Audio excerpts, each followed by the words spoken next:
Hey, it's Garrett with Security Pacific. Here are 5 common mistakes that sellers usually make. One of the most common mistakes sellers make is setting an unrealistic price for their home. This can cause the home to sit on the market for too long, and you may have to eventually lower the price, which can create a negative impression to potential buyers. Ignoring necessary repairs and improvements can reduce the value of your home. Buyers are typically looking for a home that's move-in ready, and they may be turned off at the prospect of having to make significant repairs after closing. So what we're gonna wanna do right here is clean up the yard, get all these weeds trimmed, fix any dry rot, fix that peeling paint, get that thing shining, check the roof for any leaks, and we'll be good to go. If your home is cluttered, poorly lit, or decorated in a way that does not appeal to a wide range of buyers, it may be difficult to sell. So here, gotta get rid of the crystal ball, gotta make sure these lights are popping, and oh yeah, gotta depersonalize. This, gotta go. While showings can certainly be disruptive, it's important to be as accommodating as possible. If you make it difficult for potential buyers to view your home, it could affect the overall sale.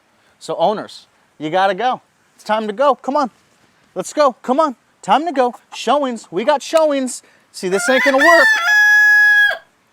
You're losing dollars. In the digital age, online listings with high quality images and engaging descriptions are crucial. Some sellers underestimate the importance of marketing their home effectively. With personalized advice and expert guidance, I'll help you avoid pitfalls, attract qualified buyers, and achieve optimal results.